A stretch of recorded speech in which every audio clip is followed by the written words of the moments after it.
For God is my witness, whom I serve with my spirit in the gospel of his Son, that without ceasing I mention you always in my prayers, asking that somehow by God's will I may now at last succeed in coming to you. For I long to see you, that I may impart to you some spiritual gift to strengthen you, that is, that we may be mutually encouraged by each other's faith, both yours and mine.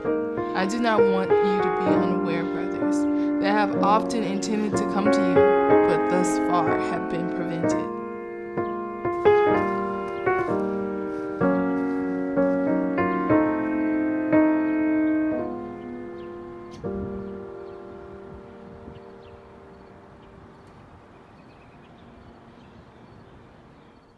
Getting ready to go. After 2 years, God has provided for our return to Japan. But this mission trip will be different. We're not youngsters that can easily blend in with the crowd.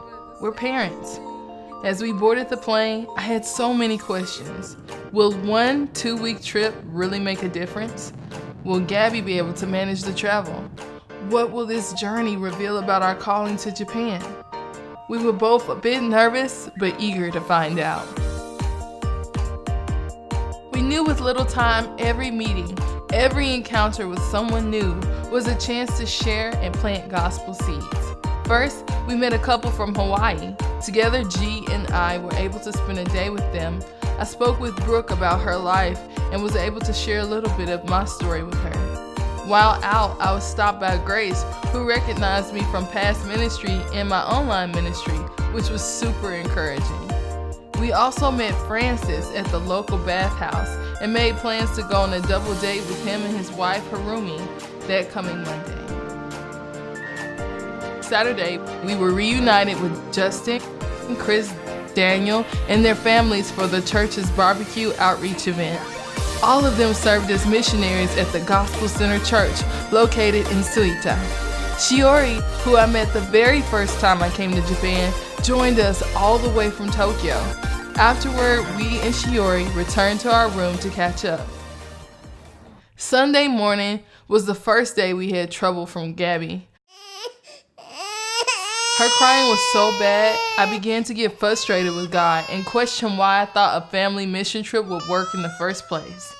But as I sang New Wine to Gabby, I felt God convict me about seeing her behavior as an obstacle to doing great things on this trip. Make me a vessel. Make me an offering. Make me whatever you want me to be. Maybe this mission trip was more about who I am, not what I can do.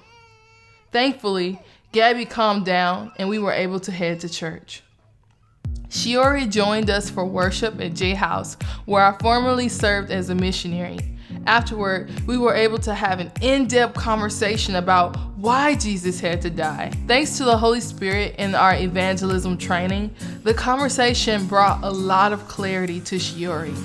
Please pray for our friend to continue seeking God and come to know Him personally. When the time came to meet Francis and Harumi, the couple regretfully had to change their plans because Harumi was too distraught after seeing her grandfather on his deathbed. Harumi and I hugged, and as we all parted ways, we told the couple that we'd be in prayer for her grandfather. We wouldn't hear back from them again until some days later. Tuesday marked the beginning of a full week of campus ministry. There, we met students with the goal of inviting them to church after participating in our English conversation time. We're gonna go on the campus and number one, meet people. Yeah. Number two, try and do some English stuff with them. Yeah. And then also number three, meet people we already know and try to grow a relationship with them. Yeah. Try to hang out with them outside of the campus too. Yeah. And also like try and share the gospel with them when we can. Yeah. Or even invite them to church events, stuff like that. And basically just trying to meet people, more people. Mm-hmm. Is the goal. So spreading the seeds out, basically. What's up? Yo. Yeah. Campuses are particularly strict and it's easy to get put out if you draw too much attention to yourself. So I was a bit worried that if Gabby cried, we'd be put out. But rather than putting a strain on our ministry, Gabby was literally a people magnet. She drew so many open students to us, girls and boys. That day, I met a group of college girls, and we made plans to meet again on Thursday. We also met Sega, a 19-year-old young man who has been a Christian for about 1 year now.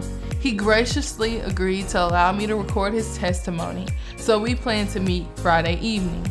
Wednesday, we helped the Gospel Center's pastor, Justin Lucero, with family English time. So tell me what we're getting ready to do. Like, what is this ministry getting ready to get into? Well, I met some Yakuza, and I offered them my pinky finger in exchange for community connections. And it worked. Right. So we're gonna go to a chiropractor's office. His second floor is not being used, so he offered me to use it for free. He wants people to do English, and it'll be the third time only, so we'll see if anybody actually comes today. And basically it's for kids from 0 to 3 years old with their moms, and it's like 15-20 minutes of English lesson, and then we just hang out and play with them in English. Wow. And then we talk, and then we invite them to church. Nice. And hopefully they'll come to Easter, so Nice. yeah. We played with two moms and their sweet children while using English. Afterward, we bonded with Justin over lunch, listening to the obstacles they've been facing since the church opened and offering words of encouragement. Thursday was thankfully very busy as we were able to meet many students, including Minori and Haruka from Tuesday. Superstar Gabby continued to draw more students to us, including Rio and Kaho. They spoke very good English and were eager to continue practicing. Watch them both go nuts over Gabby.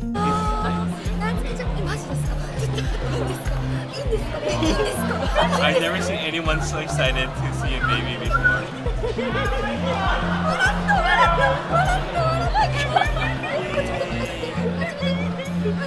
Our final day at campus was also fruitful. It was so cool to see Gerald speaking with students and finding his rhythm. Intentionally meeting strangers can be tough, y'all, but we all managed to do it in our own way. As we left, Justin, Chris, and I reflected on how nostalgic it was to do campus ministry together again. Afterward, G helped Chris move a mattress, while I returned to the hostel with Gabby to record Sega's testimony. It was incredible to hear his story. This young man was able to look his parents in the eyes and tell them he was a Christian. When his father asked him who he loved more, Jesus or his parents, Sega bravely responded, Jesus, and took a punch in the face for his faith. I wonder how many people here in America would do the same. Please pray for Sega to continue to grow spiritually and for his boldness for Christ to never waver. Saturday was a slow rest day. We were so exhausted from traveling with Gabby via train to multiple cities. We also managed to get some great learning resources for Gabby at the dollar store so that we can teach her Japanese in the future. Easter Sunday finally arrived and there was so much to do. Filming an intro video to the church and setting up for the Easter egg hunt. After service, God surprised and encouraged me in a very big way. Among the church members was a visitor named Emina. I met her while studying Japanese at Human Academy. I invited her to J House at that time and showed her around my room. She didn't immediately join the church, but after I returned to America, she came back to J House and eventually became a Christian. Seeing that encouraged me so much. How cool was it to have planted that seed years ago and to come back years later to see how God used it and made it grow? Many families joined us for the Easter egg hunt. It was a great success and we were able to invite them to church afterwards. Monday, we finally heard back from Francis about Harumi's grandfather. When they saw him last, he wasn't responsive, but before Francis returned to London for work, he could speak and open his eyes properly. Thank you so much for joining us in prayer for his miraculous healing. Though Tuesday marked the end of our trip, it was not the end of our mission. That day, we were able to share the gospel with Yukari, who already had brushes with Christians and Christianity through her daughter's father. She fell in love with Gabby, and from there our conversation began. As we waited to leave for our airport bus, we spent the morning sharing the 3 circles with her, answering her questions and familiarizing her with J House, as it was the church closest to her. On our trip to Japan, it was the first time that I've seen God really just work on a large scale. Well, it's the biggest scale I've seen God work on.